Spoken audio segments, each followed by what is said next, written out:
scouting report do you have on Washington this season? Washington's true to form. Well-coached team, tough, physical, great coaches, great players. They run a real aggressive scheme that's fundamentally sound, and they do some really nice things. Pretty quintessential Chris Peterson team. How's the game plan change with Breeland out? Well, we got to have guys, step up at the tight end position. Bay and Camp Moyer, and then, I think, young Herbert's going to have a chance to try to get in there and see if he can, obviously develop a little quicker than maybe we anticipated. But we're a tight end developed team. We've got to move forward, and it's really, really unfortunate the way Breeland was playing, and a lot of us are hurt for that, and hurting for him. But move forward. Any consideration of moving Webb back from wide receiver to tight end? Yeah, there's consideration of it. It just got to make sure it fits. You want to give guys the best opportunity to succeed. Sliding guys in and out of roles, you got to be careful on cutting off your noses by your face in a lot of ways, and not giving them a chance to succeed at something they've been doing. So considerations for sure. How difficult is that for, in general, but then in particular, a younger guy this is his second year in the system of having to bounce around? I mean, it kind of makes sense when you can do it with like a Throckmorton. Yeah. Yeah, that's kind of what I'm getting at is you got to be careful with just saying, he was that tight end and go back. He's a younger guy who we moved around already, and he started to develop at another position, and he's got a lot of stuff in his mind at wide receiver. To just flop him back in a tight end in mid-season and think that you're going to, have proper form and things of that regard, you got to be careful, So, yeah, that's accurate. How big was that bye week just in reestablishing the run game? Last couple games, turnovers aside, and ran the ball well against Cal, ran the ball even better against Colorado. What's the biggest difference been between what happened before the bye week and what's happened since?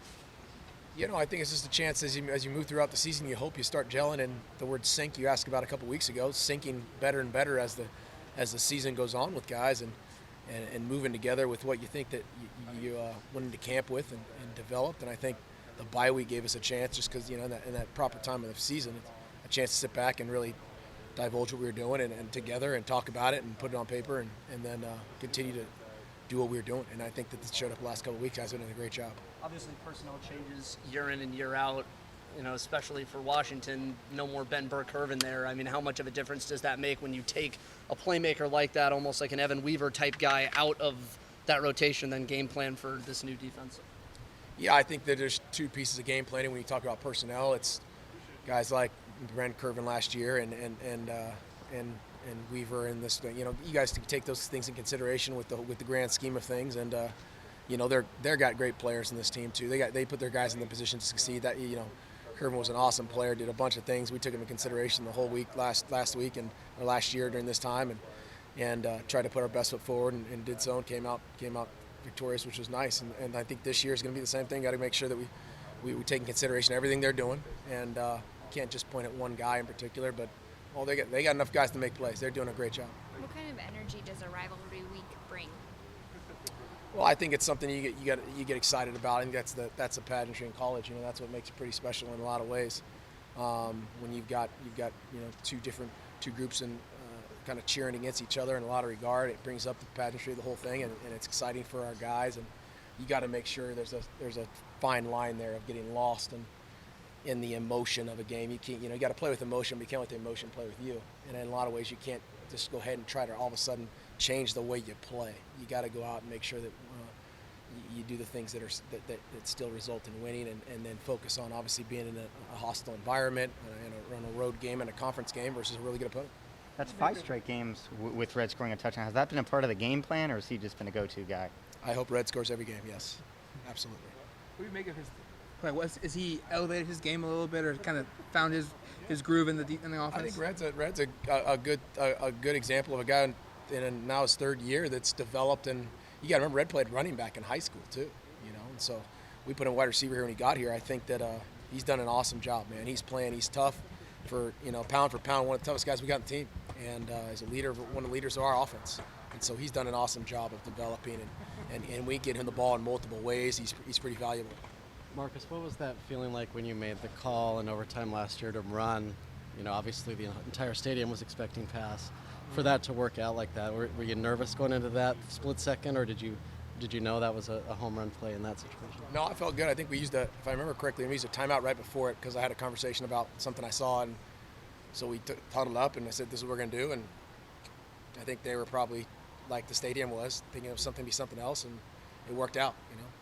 Guys executed up front, and that was an awesome job. I mean, that was a great job by our guys. We had some guys who got injured that game and filled in, and CJ was a freshman, and it was the right time, and our guys executed. It's all about execution. No matter really the play call, it's to execute well, and it worked out. It was an awesome job. But this week is about a different story. It's a whole new week, whole new year, and we got to go out and do it on the road.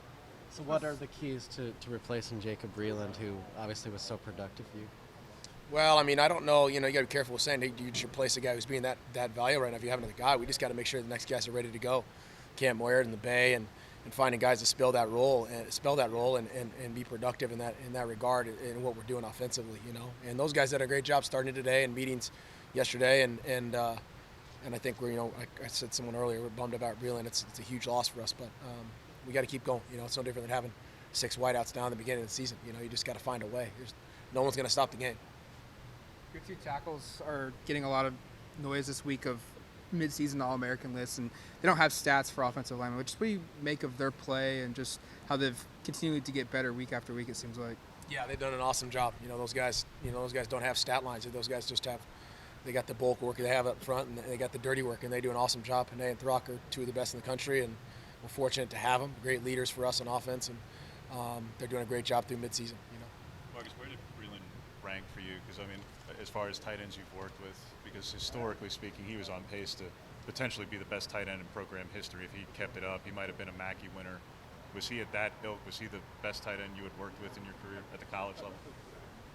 Yeah, he was he did a really nice job for himself this season. Especially coming off just this story over the course of his career. He just did such a good job putting himself in position.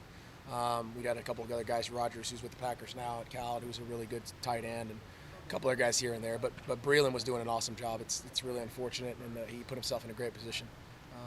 We're gonna miss him. Cyrus got an uptick in reps last week. Was that a situational thing, or is that more game plan? He paid me. Cyrus has done an awesome job.